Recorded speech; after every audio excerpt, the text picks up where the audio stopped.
ang mga kwento ng pag-ibig, kwento ng buhay at kwento ng pag-asa dito sa Barangay Love Stories. Love Stories. Tin, busy ka? Inaayos ko lang tong zipper ng maleta ko. Oo nga pala. Sasampa ka na pala ulit sa barko next week.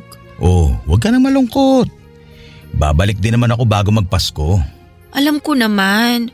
Sanay naman ako na lagi kang wala. Parang papunta ka na sa panunumbat na may halong toyo yan ah. Ewan ko ba?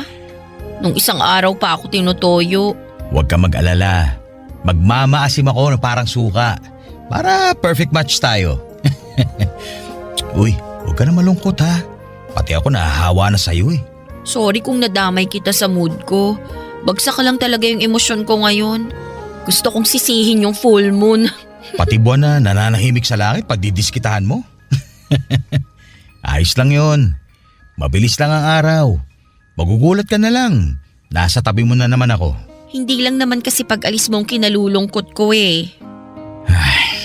Alam ko. Sorry ha.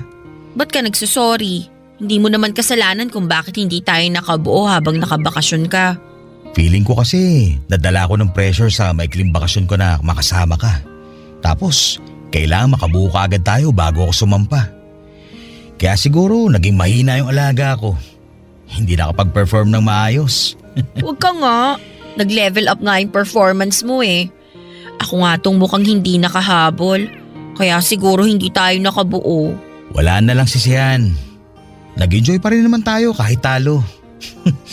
Babawi tayo pag babako ulit ng barko, okay? Okay.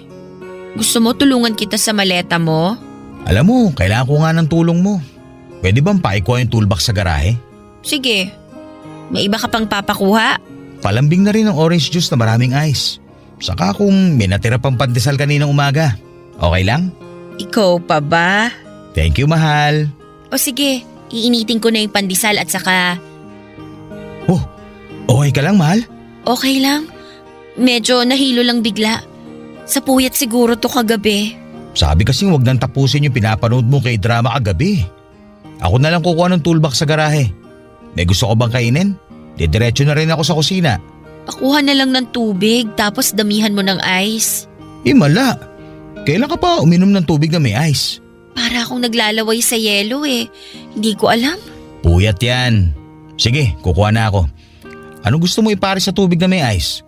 Gusto mo nung natirang spaghetti natin kagabi? Ayoko nun. Nasusuka ako dun. Ha? Halos na kalahati mo nga yung niluto mo spaghetti kagabi ah. Tapos ngayon nasusuka ka? Ewan.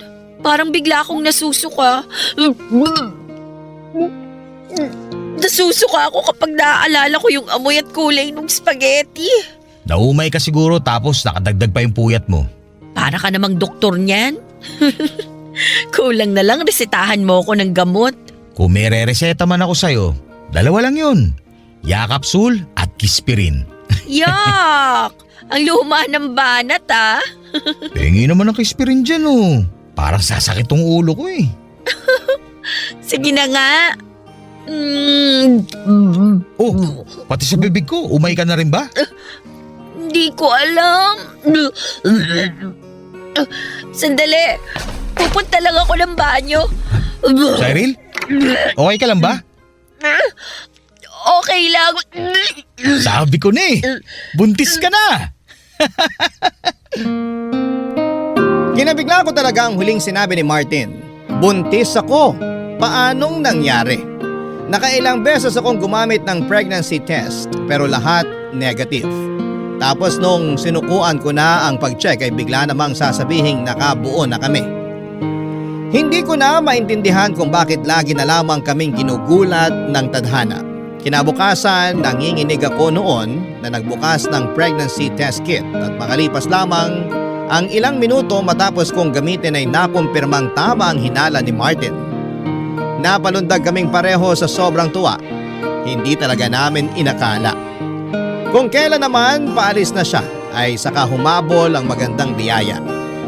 Iba talaga kapag sinurpresa ka ng tadhana. Magugulat ka talaga at aapaw ang saya. Hindi na namin naayos ang maleta ni Martin at nag-celebrate kami kaagad. Lumabas kami ng bahay para kumain sa paborito naming resto at saka pinag-usapang muli ang biyayang natanggap namin. Napakasaya namin. Kung alam nyo lang, walang kasing saya. Ilang taong kaming sumubok na makabuo at lahat ng mga taong yon ay napuno ng pagkadismaya dahil lahat ng test ay negative. Nakadagdag pa sa pressure ng mga kakilala namin na panay ang tanong kung kailan kami makakabuo para makarelate na raw kami sa mga kakilala naming pamilyado na. Lahat naman ay sinubukan namin pati na nga ang mga pamahiin at pagsayaw sa ubando. Ginawa namin yon. Ganon kami kasabik na magkaroon ng anak. Akala namin kaming dalawa na lang talaga sa mundo ang magkakasama ni Martin at sinusubukan na naming tanggapin yon. Tapos isang araw, nakarating na sa wakas ang magandang balita bago kami tuluyang sumuko. Pinadalahan na kami ng anghel sa aking sinapupunan. Nadagdagan na naman kami ng dahilan para lumaban pa araw-araw. Naging inspirado na kaming pareho lalo na si Martin na mas ginanahan sa pagtatrabaho. Mula nung nakasampa na siya sa barko, Papa Dudut.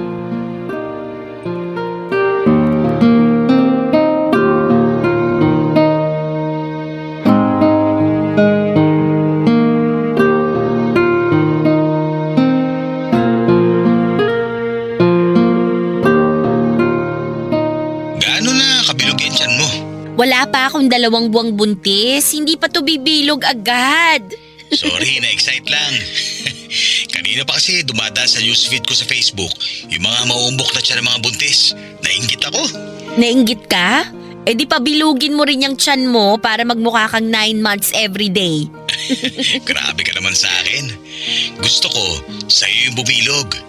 Excited akong hawakan yung tiyan mo kapag lumaki na. Habang buo yung bilog ng gusto. Yung magmumukha akong manghuhula na umihima sa bolang kristal. Ganun ang gusto ko. Ginawa mo pa talagang bolang kristal ang tiyan ko? Maghintay ka. Malapit na to. Baka makipagkompetensya pa ako sa pakwan sa pagiging bilugan. Mai-insecure sa'yo lahat ng bilog na prutas pag nangyari yun. Baka nga ikaw to ipatong sa mesa bilang bilog na pampaswerte sa bagong taon. Kung ano-ano na lang nai-imagine mong itsura ng tiyan ko ha. Hindi ko mapigilan eh. Bago ako matulog, lagi kong ini-imagine na magkasama na tayong dalawa. Tapos, kinakamot ko yung ibabaw ng tiyan mo. Lalo na yung uusling pusod mo. Ha? Bakit naman uusli ang pusod ko? Normal daw kasi yung sa mga buntis. Huwag ka mag-alala. Mahal pa rin kita kahit kasing laki na ng chiko yung pusod mo. Kinakabahan naman ako sa pusod ko. Gusto ko lubog pa rin to. Hayaan mo na. Ilang buwan lang naman nakalitaw yung pusod mo. Pagkatapos nun, konting exercise lang siguro, lulubog na ulit yan. Pwede na ulit pasukan ng mga dumi. Ang saya mong nilalait yung tiyan at pusod ko ha. Hindi kita nilalait. Kung alam mo lang kung gaano ka-sexy sa imagination ko, naku lang talaga. Kahit buntis ka, kakalabitin kita. Hoy! Huwag naman masyadong malakas ang boses mo dyan. Baka marinig ka ng mga katrabaho mo. Isipin nila, Gina lang ako sa kalabit anytime. Hayaan mo sila. Masaya ako eh. Ako rin naman, masaya. Sobrang saya. Para akong lumulutang ngayon sa totoo lang. Hoy, baka naman nasusobra ka na sa pag-inom ng mga gamot ha? Kaya pakiramdam mo, lumulutang ka na. I-check mo mabuti yung reseta. Baka mamaya, pusod mo na yung lumulutang-lutang dyan. Hindi pa rin talaga tayo tapos sa pusod ko, no? Ang sinasabi ko lang, mag-ingat ka sa mga iniinom mong gamot. Mahirap na. Lalo't first time mo magbuntis. Ayoko mapahama kayo ni baby. Okay lang kami. Huwag kang mag-alala dyan. Ilang beses kong kinausap yung doktor ko tungkol sa mga nireseta niyang gamot. Nirecord ko pa nga sa phone yung mga sinasabi niya para lang siguradong mabalikan ko kapag may nakalimutan ako. Okay, maganda yon. Maging maingat kayo dyan habang wala ako ha. Araw-araw akong tatawag sa'yo para kunwari, nasa tabi niyo lang ako. Nalungkot naman ako bigla. Huwag ka nang malungkot. Hindi yan maganda sa anak natin. Dapat happy lang, okay? Ang saya lang kasi kung kasama kita ngayon dito sa Pinas. habang nagbibilang ng araw kung kailan bibilog yung tiyan ko. At kung kailan uusli yung pusod mo. Nakakainis, panira ka talaga. Basta, uuwi ako kagad pag pwede na. Sabi ko nga nung nakaraan, di ba? Mabilis lang lilipas ang araw. Hindi mo mamamalayan, pababa na naman ako ng barko at pauwi na ulit sa'yo. Gusto ko yan. Hihintayin kita. Umuwi ka kaagad ah. Uuwi talaga ako kagad. Lalo ngayon na may dagdag na akong dahilan para umuwi. Ang baby natin? Yung pusod mo. Nakakainis to.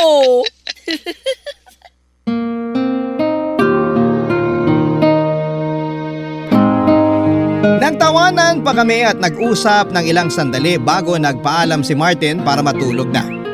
Gabi-gabi kaming magkausap noon at wala kaming ibang naging topic kundi ang pagbubuntis ko. Ewan ko ba, parang hindi kami nauubusan ng pag-uusapan at enerhiya kapag tungkol na sa anak namin ang usapan. Lalo na si Martin, kahit madalas pagod siya kapag nakakausap ko. Pero oras na mag-update na ako sa kanya tungkol sa pagbubuntis ko ay parang milagrong nawawala ang pagod at pagkabugnutin niya. Iba talaga ang epekto ng anak sa magulang. Kahit yung mga sanggol na hindi pa lumalabas sa mundo pero alam mong nasa sinapupunan lang ng mahal mo. Iba talaga. Pagkatapos nga ng mga tawagan namin ay buwaba pa ako sa kusina para uminom ng mainit na gatas. Pagkapanhi ko ng kwarto ay binalikan ko ang mga reseta at voice recordings ng doktor ko para malaman kung tama ang ginagawa ko. Hindi pa ako kaagad nakakatulog dahil para pa rin akong nakalutang mula sa masayang pag-uusap namin ng asawa kong si Martin. Panay ang hawak ko sa tiyan ko at ini-imagine ko na kasing bilog at kasing laki na yon ng pakwan. Lagi ako napapangiti. Hindi na ako makapaghintay. Kahit ang pagkusli ng pusod ko ay nakapagdulot ng kasabikan sa akin. Lahat ng magpapakita na buntis ako ay gusto ko. Kahit na hindi pa magmukhang kaaya-ayang itsura ko sa mga tao ay wala akong pakialam. Wala na ako ibang pakialam maliban sa bubuuin naming pamilya ng asawa ko. Sa tuwing nagbumuni-muni ako ay hindi magtatagal ay makakaramdam na ako ng antok. Isang madaling araw ay bigla akong nagising dahil sa kakaibang pananakit ng tiyan ko. Napabangon ako at nakiramdam. Hindi ko mapigilang mapangiwi sa sobrang sakit. Dinampot ko ang cellphone ko para tawagan si Martin nang bigla kong maramdaman papadudot.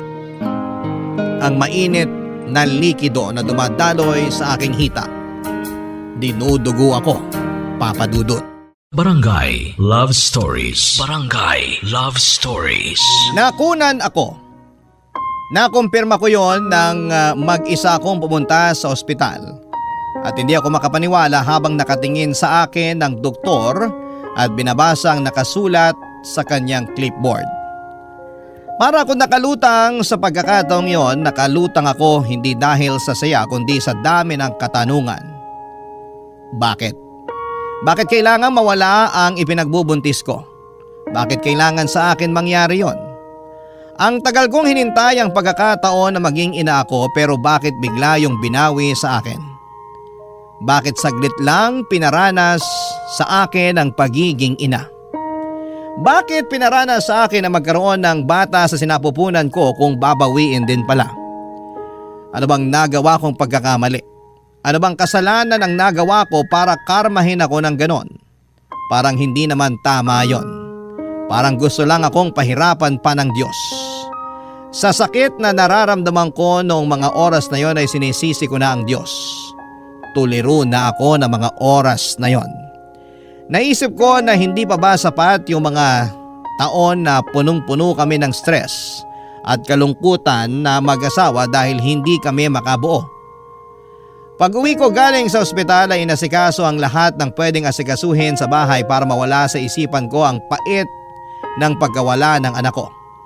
Hindi ko sinabi kay Martin ang masamang balita. Parang may nagpapatikom ng bibig ko para hindi yon sabihin sa kanya. Hindi ko kayang sabihin sa kanya ang totoo lalo't may suicidal tendencies si Martin. Dala ng depression ito. Isa pa yung naging pasakit sa akin. Paano ko sasabihin ang masamang balita sa kanya? Napakasaya na niya noong nalaman na magkakaanak na kami. Naging bihira ang atake ng depression niya, pero paano kapag nalaman niyang nawala na ang dahilan ng saya na nararamdaman niya? Baka kung ano ang gawin niya sa sarili niya. Noong mga taon na sinusubukan namin pero hindi kami mapagbigyan ng ilang beses na nagtangka si Martin na tapusin ang sarili niyang buhay dahil sa depression dala ng hindi namin pagkakaroon ng anak. Napansin ko na grumabe yung mga atake niya noong mga panahong hindi kami makabuo.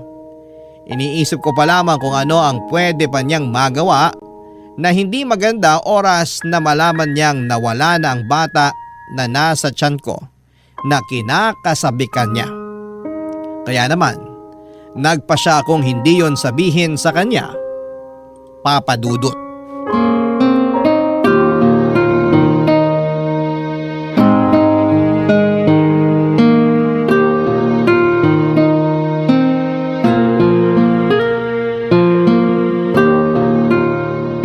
Buti naman, sinagot mo na tawag ko.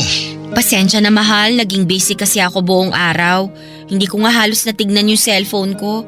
Naiwan ko pala dito sa kwarto, kaya rin hindi ko nasagot yung mga tawag mo kanina. Bitbitin mo lagi yung cellphone mo. Para kung may emergency man, madali mo lang ako matatawagan. Hindi magkakaroon ng emergency.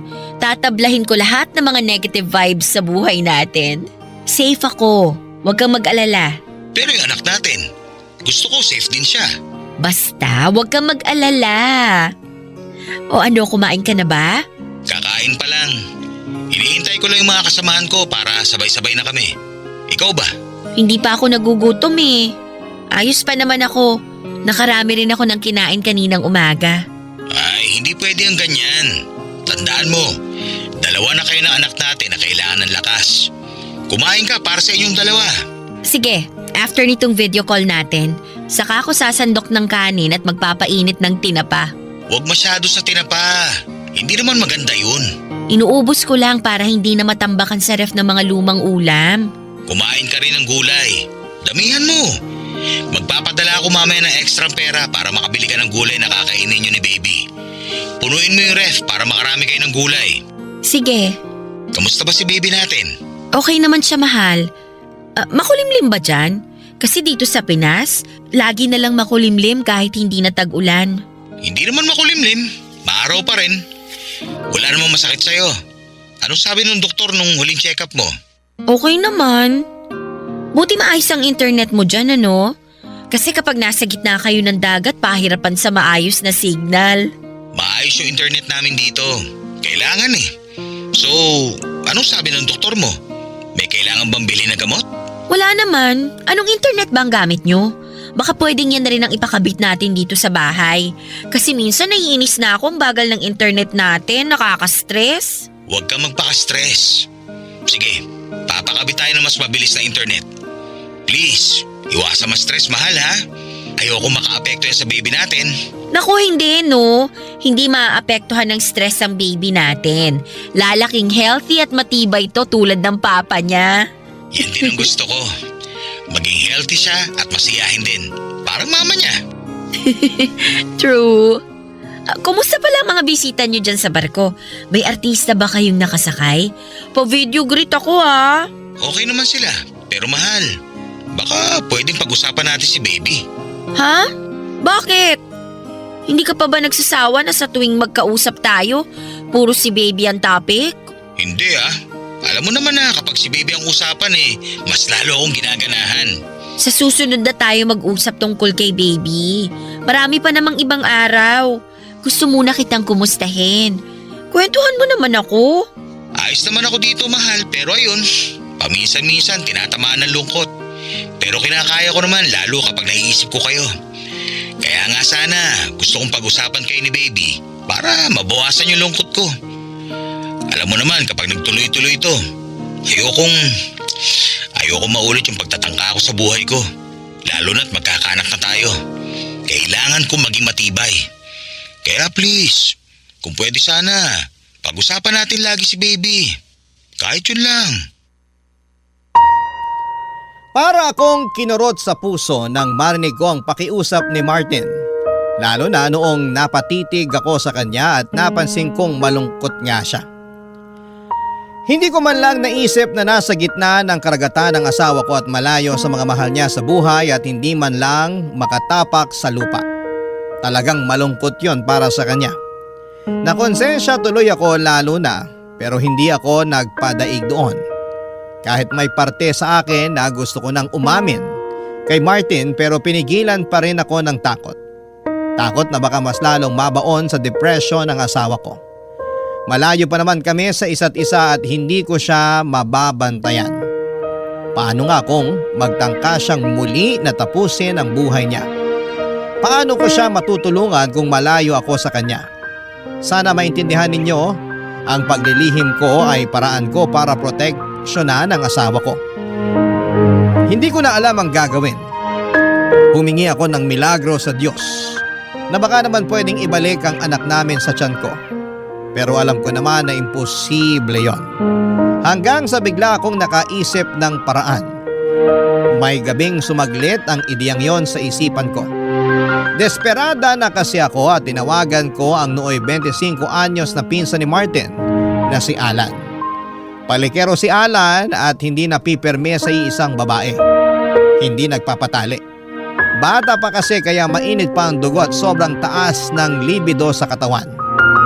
Naisip kong siya ang solusyon sa problema ko. Alam kong kaya ko siyang mapapayag sa plano ko lalo't nasabi minsan sa akin ni Martin na naging crush ako ng pinsan niyang si Alan. Malawak naman ang isip ng asawa ko at crush lang naman daw yon at alam niyang mapagkakatiwalaan niya ang pinsan niyang yon. At mapagkakatiwalaan din niya ako na hindi papatol kay Alan anuman ang mangyari.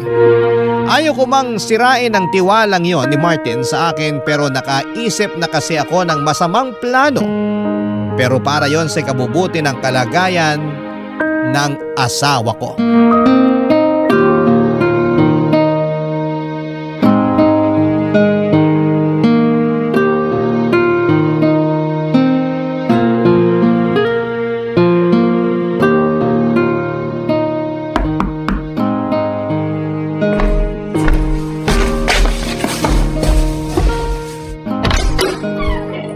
Hello, Alan!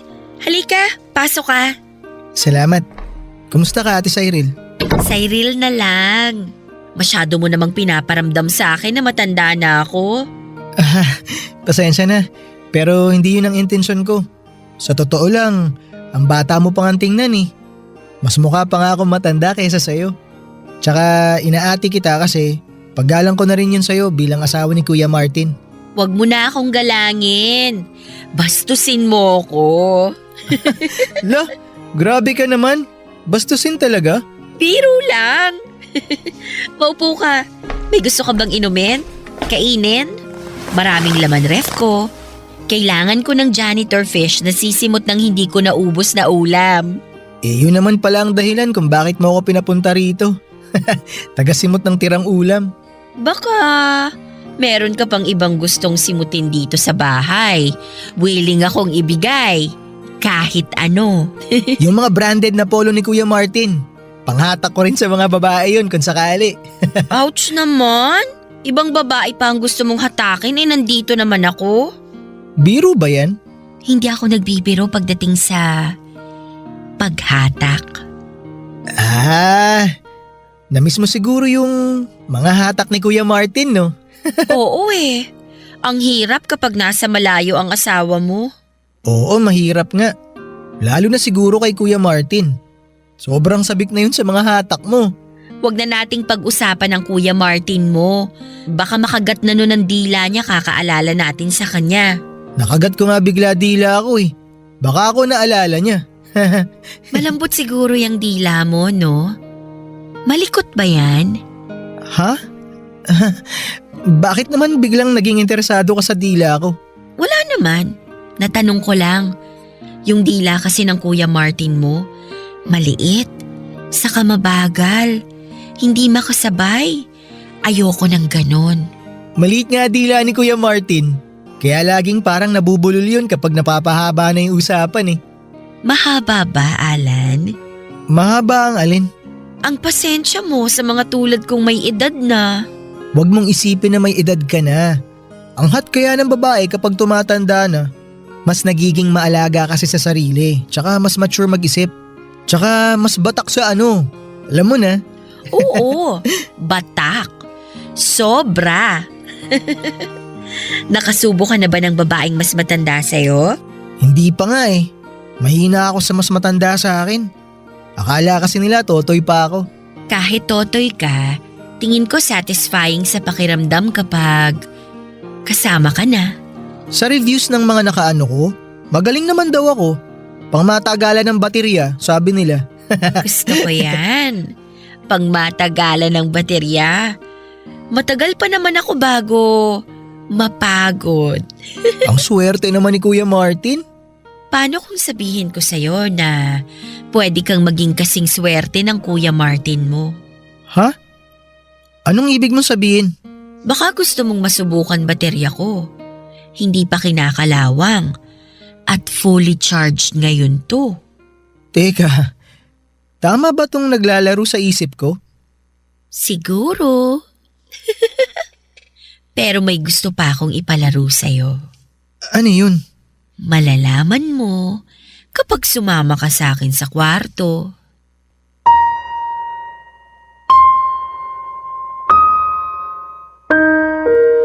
Nakailang beses na napalunok si Alan. Alam kong excited na siya sa tukso na yon. Agad ko siyang hinatak papasok sa kwarto para maisakatuparan ang plano ko. Ang magpabuntis kay Alan sa lalong madaling panahon. Bahala na. Kahit na diring-diri ako noon habang kahalikan siya ay tiniis ko. Inisip ko na lamang ang kasiping ko noon ay ang asawa kong si Martin. Mapusok nga si Alan. Pinagod niya ako buong gabi at sinigurado kong hindi niya ako titigilan. Hindi ako papayag, kailangan kong mabuntis agad sa buwan na yon. Pagkatapos namin ay nakaramdam ng konsensya si Alan. Paano raw kapag nalaman ni Martin ang lahat? Sinabi ko sa kanya na magiging lihim namin yon hanggang hukay. Sinabi ko sa kanya na gusto ko pang ulitin namin yon sa mga susunod na araw. Alanganin siya noon pero agad ko siyang hinalikan para mapa-oo siya. At pumayag naman siya. Alam kong sinabi ng doktor na huwag munang magpapabuntis dahil kakatapos ko pa lamang makunan. Hindi advisable.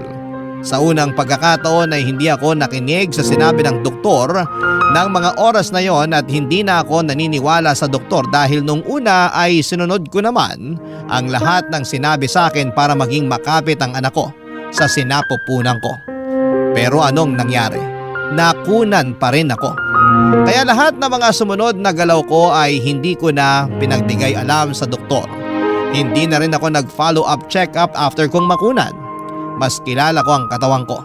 Alam kong pwede ko pang puwersahin ang katawan ko para makabuo ako sa tulong ni Alan. Papadudot, hindi nga pala nalaman ni Alan na nabuntis ako ng asawa ko. Pinagpasyahan kasi namin mag-asawa na huwag ipaalam sa mga kamag-anak namin na buntis ako para hindi ako ma-stress at ma-pressure sa paglapit nila sa akin. Mabuti na lang pala at walang nakaalam sa ipinagbubuntis ko maliban sa amin ni Martin. Dahil doon ay madali kong nahatak si Alan para makibahagi sa plano ko na muling magpabuntis. Papadudot. Barangay Love Stories. Barangay Love Stories. Malihim ang naging pagpunta ni Alan sa bahay. Wala namang nakapansin isa man sa mga kapitbahay o kamag-anak. Magaling magtago si Alan. Kaya nga siya ang nilapitan ko, alam ko noon na marami siyang naging karelasyon na pinagsasabay-sabay niya. At hanggang sa matapos sila ay hindi siya nahuli ng kahit na sino sa mga yon. Kaya sakto si Alan para sa plano ko. Sinabi ko pa sa kanya na naka-pills din ako, kaya hindi siya dapat matakot na mabuntis niya ako. Pero sa totoo lang ay hindi ako gumagamit ng pills. Gumagamit ako ng mga gamot na nakita ko sa Facebook para mabilis akong mabuntis. Kung tatanungin ninyo kung nakokonsensya ba ako sa mga ginagawa ko noon ay hindi. Dahil gusto ko na talagang magkaroon ng anak. Pakiramdam ko ay patas lang ang ginagawa ko dahil binawi sa akin ang anak ko ng walang pasabi. Bakit naman ako makukonsensya, hindi ba? At ang ikabubuti ng asawa ko ang priority ko. Sa loob nga ng isang buwan ay halos inaraw-araw ako ni Alan. Ilang beses pa sa isang araw, kahit pagod na ako at parang wala nang maibubuga, ay pinilit ko pa rin ang katawan ko. Kailangan kong mabuntis kahit na ano ang mangyari. Wala naman problema yon para kay Alan, bata pa siya at totoong ganado at puno pa ang enerhiya na meron siya. Sigurado ring mabilis kaming makakabuo lalo't bata pa siya. Saka hindi rin problema kung magiging kamukha niya ang mabubuo namin. Para na rin kasi silang kambal ni Martin dahil magkamukha sila mula sa kilay at korte ng mukha. Si Alan talaga ang pinakamagandang candidate para maging ama ng ipinagbubuntis ko na gusto kong mangyari. Kaya lang noong lumagpas na ang isang buwan ay hindi pa rin ako nabubuntis. Na-pressure ako at mas lalo lang na-stress nang kausapin ako ni Alan tungkol sa nangyari sa aming dalawa.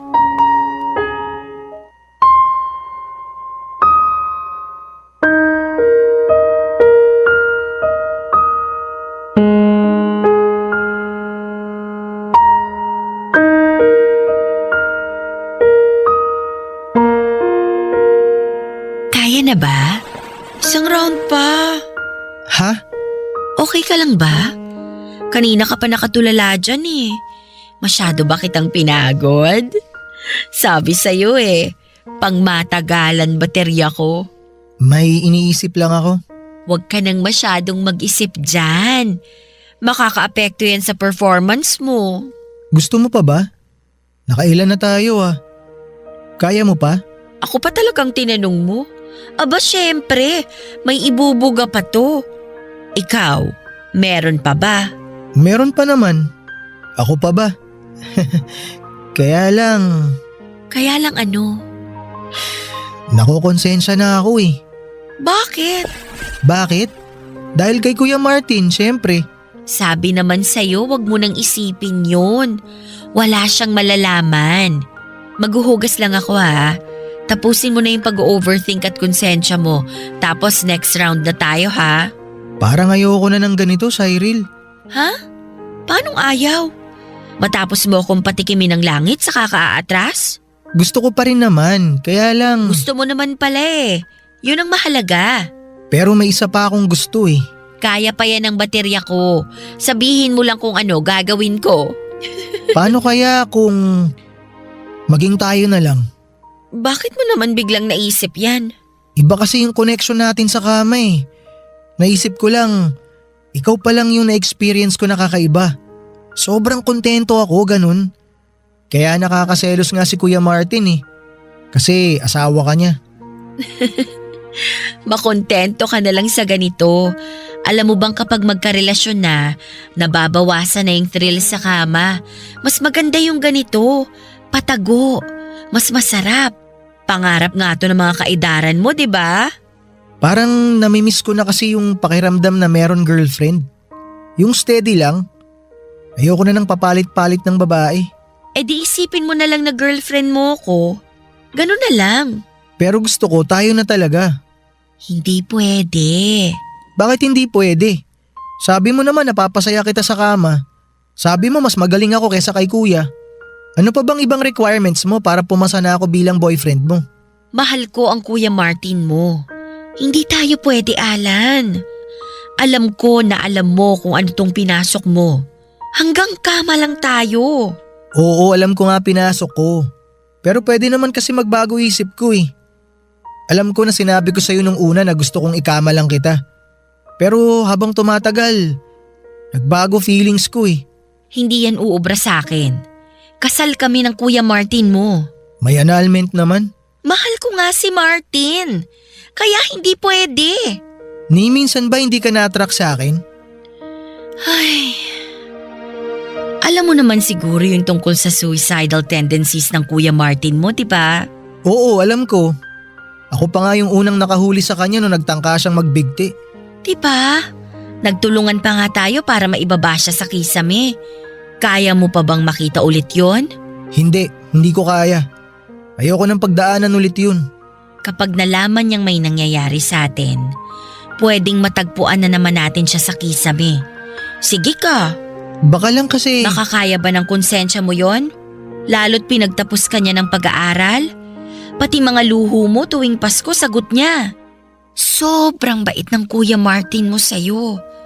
Tapos gaganunin mo siya? Wala akong alam sa mga nangyayari sa kabilang buhay. Pero malakas ang kutob ko. Kahit ando na ang Kuya Martin mo, baon pa rin niya ang galit niya sa'yo. Kapag nalaman niya na tinuhog mo ang mahal niyang asawa. Huwag ka namang ganyan, Cyril. Sinasabi ko lang sa'yo ang pwedeng mangyari. Oras na malaman ni Martin ang tungkol sa ginagawa natin. Ikaw naman tong nang akit sa akin eh. Pero tumuka ka, di ba?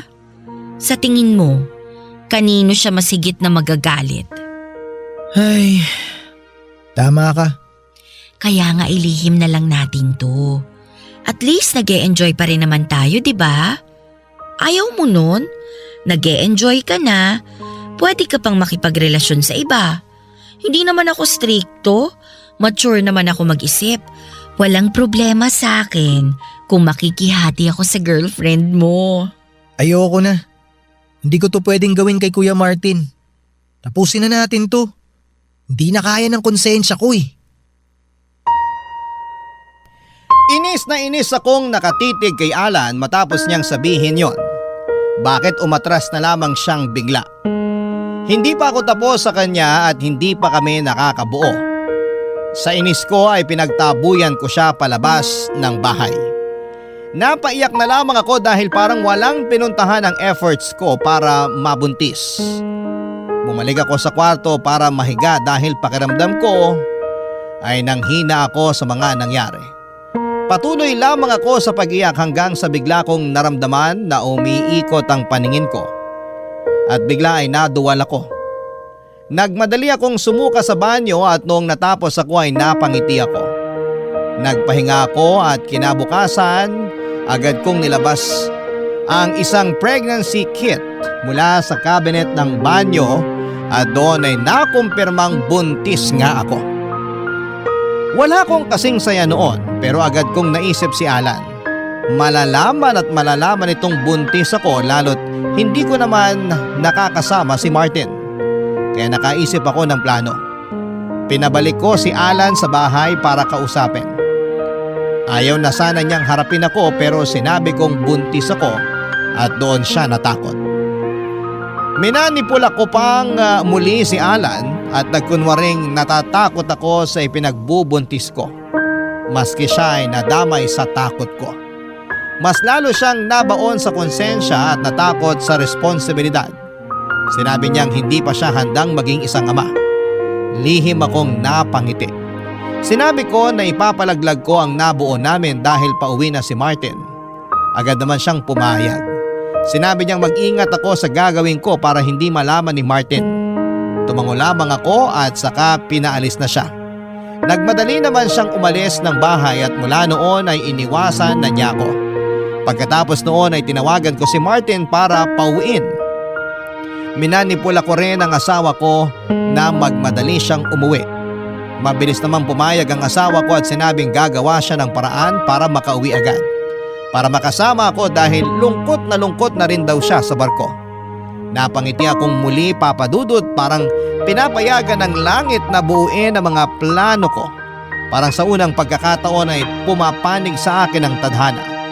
Makalipas lamang ang 2 linggo ay umuwi si Martin para sa ilang linggong bakasyon. Makakatulong yon para hindi magtaka si Alan kapag pinaalam na namin sa lahat na buntis ako. Iisipin niyang nakabuo kami ni Martin habang nagbabakasyon ang asawa ko sa Pilipinas.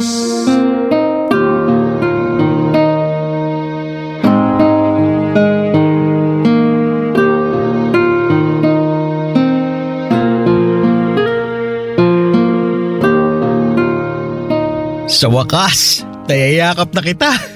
Payakap nga ulit. Huwag masyadong mahigpit. Baka maipit si baby. Maingat ako. Hayaan mo lang na mayakap kita. Namiss talaga kita eh. Ang lungkot kasi sa barko. Ang lungkot din naman dito. Dalawa lang kami ni baby na magkasama. Hayaan mo. Mag-iipon ako ng maigi para hindi ko na kailangan sumampa ulit sa barko. Tatapusin ko lang yung kontrata ko ng 1 taon. Tapos, magkakasama-sama na tayo ng matagal. Magnegosyo na lang tayo. Mas gusto ko talagang kasama ka rito. Ayoko nang mahiwalay sa'yo. Ayoko rin naman na mahiwalay sa'yo. Kahit lagi tayo nakakapag-video call, kulang pa rin eh. Gusto ko na nahahawakan kita. Lalo kapag maumbok na tiyan mo. Gusto ko masubaybayan yun. Oo nga pala, nagpunta ako sa doktor last week. Oh, ano sabi? Nalaman ko na mali pala yung bilang ng doktor sa buwan ng pagbubuntis ko. Nung nagpa-check up tayo, 1 linggo pa lang pala akong buntis. Ay teka, wala pa atang 1 linggo. Ha? Pwede palang malaman na buntis ka na kahit 1 linggo pa lang? Oo naman. Maganda na ang teknolohiya natin ngayon. Kahit nga siguro 1 araw pa lang akong buntis, madedetect na agad eh. Ano ba yan? Kala ko pa naman malapit na kami magkita ni baby. Matatagalan pa pala. Magkikita pa rin naman kayo. Na-adjust lang yung buwan. Mabuti na lang. Nagpa-check up ka pala nitong huli. At least na-monitor natin ng tama yung pagbubuntis mo. Kaya nga eh. At least sumaba pa yung time ko para mag-practice ng pag-iri ko. Para hindi naman nakakahiya kung wala ako sa tono. Kailangan pala nasa tono ang pag-ire. Oo, kailangan. Nire-rate ni Doc at ng mga nurse ang pag-ire pag nagle-labor. Tsaka baka pogi yung doktor na magpapaanak sa akin. Nakaka-turn off yun kung sintonado ako, di ba? Uy, nakakaselos naman yun. Akala ko ba ako lang ang gwapo sa paningin mo? Hindi naman tumabiro. Para sa akin, ikaw lang talaga. Ano ka ba? Akala ko naman nagbibiruan lang tayo rito. Sorry na, kinabahan lang ako. Munti ka na ako ma-insecure eh. Pasensya na. Oo nga pala, maiba ako. Dumaan ba rito si Alan nung wala ako? Ha? Hindi ah. Bakit mo naman naisip yan? Sabi ko kasi sa kanya, nadaan-daanan ka rito sa bahay habang wala ako. Para may kasama ka. Nag-alala kasi ako sa'yo ng gusto, lalo't mag-isa ka lang dito. Hindi naman siya dumaan ni minsan. Alam mo naman yung pinsan mo na yun. Lagi na lang ng bababae. Busy yun. Bata pa kasi siya kaya mainit pa ang dugo. Pero oras na makakilala siya ng tulad mo, baka diretso altar na yun. Nasa lahi pa naman namin na kapag na-inlove na, yun na talaga. Loyal na kami sa isa. Nako, malabong mag-settle down yung pinsan mong yun. Mahaba pang panahon na hihintayin bago mauma yun sa pambababae. Wala ka naman tiwala sa lahi namin. Ako nga no, kabataan ko, babaero talaga ako. Pero nung nakilala kita, ayoko na sa iba. Kaya sigurado ako na ganun din si Alan. Lodi kaya ako nun. Change topic na nga. Oh, pa-change topic. Eh kasi naman, nai-imagine ko yung pambababae mo bago mo ako nakilala. Parang gusto ko tuloy toyoin dahil sa selos. Ay nako, wag! Kakauwi ko lang. Toyo ka agad ang pambababad mo sa akin? Wag ganun. Namiss ko ang adobo, pero hindi ang toyo mo. Alam mo kung paano mawala ang toyo ko? Paano? Halika sa kwarto. Ituturo ko sa'yo. Teka, hindi ba makakasama sa baby natin yung gusto mo? Pwede pa naman madaganan to. Hindi pa naman nakausli pusod ko eh. Nagbahatak naman si Martin papasok ng kwarto at doon ay may nangyari sa amin. Wala akong kasing saya na makasamang muli ang asawa ko pero lalong umangat ang saya ko nang maisip na buo na kaming pamilya. Magkakaanak na kami kahit na hindi siya ang totoong ama. Hindi naman niya alam, ang importante ay nabuo sa sinapupunan ko. Umiwas na ng tuluyan si Alan at pinagtataka yon ni Martin pero pinaintindi ko na lamang kunwari sa asawa ko na hindi naman palagi ay close silang magpinsan. Doon pa lang ay natigil sa kakaisip ang asawa ko sa nangyaring paglayo ni Alan. Hindi ko alam kung anong swerte ang dala ni Alan pero sobrang kapit ng bata. Naging sobrang smooth ang pagbubuntis ko. Nang mailabas ko na nga ang anak ko ay napansin agad ni Martin na kamukhang kamukha niya ito. Lalo na raw sa kilay at hugis ng mukha. Natawa na lamang ako at sinabing malakas ang lahi niya. Hindi siya naghinala. At kahit 2 taon na ang nakakalipas, wala pa rin siyang kaalam-alam na hindi niya anak ang iniluwal ko. At wala akong balak ipaalam yon sa kanya. Maswerte nga rin ako kasi nag-ibang bansa na si Alan. Mas lalo kaming nawalan ng pagkakataon na magkita at mas napadali ang pagkawala ng konsensya sa pagitan namin. Masaya na ako lalo't kasama na namin ng anak ko si Martin. Hindi na nga muling sumampa si Martin sa barko at nanatili na lamang sa Pilipinas kasama ko. Ngayon ay pinaplano naming magkaroon pa ng isa pang anak. Pero nahihirapan na ako dala ng edad ko at maswerteng naihabol ko talaga ang panganay namin, ang anak ni Alan, na buong buhay ko hanggang sa kabilang mundo ay walang ibang kikilalaning ama kundi si Martin. At araw-araw kong ipinapanalangin na ipaubaya na sa akin ang lihim na yon. Nangako akong magiging mabuting ina at asawa bilang kapalit. Nga po pala, sinadya ko pong ibahin ang mga pangalan ng mga taong naging bahagi ng kwento ko. Gusto ko lamang pong makasigurado na may tatago ang pagkakakilanlan namin kahit papaano. Hanggang dito na lamang po ang aking liham. Isa po ako sa mga masusugid ninyong tagapakinig sa Barangay LS. Sana'y mabigyan ng tsansa na maitampok ang aking kwento. Muli maraming salamat sa inyong lahat. Ang inyong kabarangay, Cyril. Barangay Love Stories. Barangay Love Stories. Anong say mo sa Barangay Love Stories na ito? Pagkwentuhan natin sa comment section yan. Nagustuhan ng iyong napakinggan? Ituloy yan via live stream sa www.gmanetwork.com/radio. Barangay LS 97.1 forever.